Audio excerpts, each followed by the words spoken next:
Et voici notre dernier exercice. F de x est égal à x carré moins 1 sur x plus 2.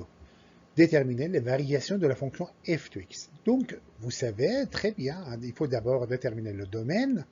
Donc, le domaine, c'est là où la fonction, enfin, le dénominateur devient égal à 0. Il faut exclure cette valeur de x. Donc, x égale à moins 2 est exclu. Alors, la f de x est sous forme u sur v. Alors, f' de x, bien sûr, c'est donné. Donc, de chaque exercice, on a presque cette formule qu'on connaît par cœur. Donc, f' de x est égal à, je le calcule, ça me donne une fonction qui est, enfin, comme ceci. OK, donc ça, je le simplifie, et puis voilà la forme simplifiée. Je trouve, et je le simplifie encore. Donc, je trouve une fonction quadratique en haut et une autre qui est en bas, x plus 2, une identité remarquable qui est en bas. Donc, ici, je vais juste mettre en facteur. Pour déterminer le signe, il faut le mettre en facteur. Mais comment il faut le mettre en facteur, là? Je vais donner une petite explication, donc, pour qu'on puisse mettre en facteur. Trouver, par exemple, x2 plus 4x plus 1, c'est de trouver les racines, c'est de trouver deux nombres m et n, comme quoi m plus n ça fasse 4, et puis m fois n ça fasse 1. Alors, une chose, si vous voulez deviner, ça ne vous arriverait pas. Alors, qu'est-ce qu'il faut faire? Il y a une méthode simple. Je vais dire que m est égal à, par exemple, je fais ici 4. Donc, je sais que 2 plus 2, ça fait 4. Alors, 2 plus quelque chose, là, donc 2 plus quelque chose, fois 2 moins quelque chose. 2 plus quelque chose, pour moi, c'est m, et 2 moins quelque chose, c'est, bien sûr, c'est n. Donc 2 plus c fois 2 moins c. Donc ça, c'est une identité qu'on connaît très bien. Donc ça fait 2 à la 2 moins c à la 2. Donc ça fait 4 moins c à la 2 est égal à 1. Alors je détermine la valeur de c qui est égale à plus moins racine 3. Donc plus ou moins racine 3, donc je le mets ici, m est égal à 2 moins racine 3, donc ça fait approximativement 0,27, et n est égal à 2 plus racine 3, ça fait approximativement 3,73.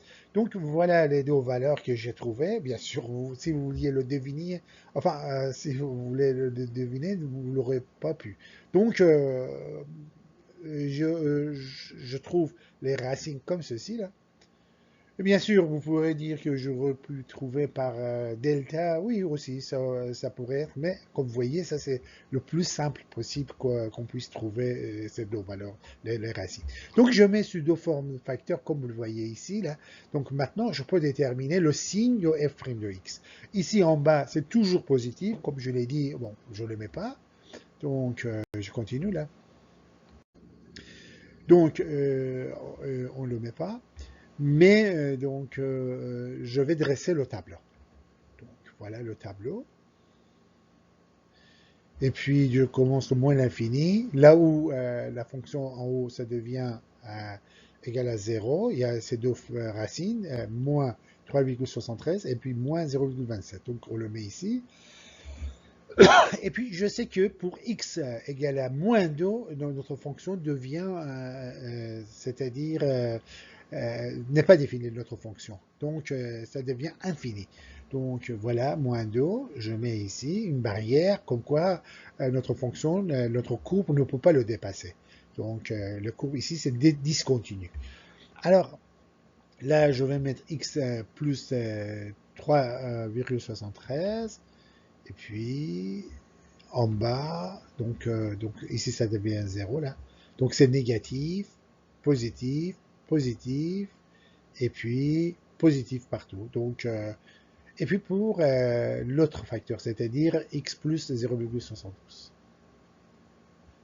Non, x plus 0,27, excuse-moi. Donc ça fait ici que ça donne 0. Et puis en bas, c'est toujours négatif. Et au-dessus, c'est positif. Donc je vais dans chaque intervalle, donc je vais tracer là. Donc, je vais déterminer le signe de f' de x, et à partir de là, je vais déterminer la variation de f de x. Donc, pour ici, moins fois moins, donc ici, f' de x ça devient 0, et ici aussi. Donc, voilà. Donc, je le mets plus, et puis ici et ici. Ça fait moins fois moins, ça fait plus. Moins fois plus, ça fait moins. Moins fois plus, ça fait moins. Et puis plus fois plus, ça fait plus. Et puis, donc, ici, j'ai la fonction dans cet intervalle croissante, là. Et puis, ici, décroissante. Donc, croissante d'abord, et puis décroissante. Pourquoi? Parce que le signe positif, c'est la croissance, et le signe négatif, c'est décroissance. Alors, ici, c'est notre maximum.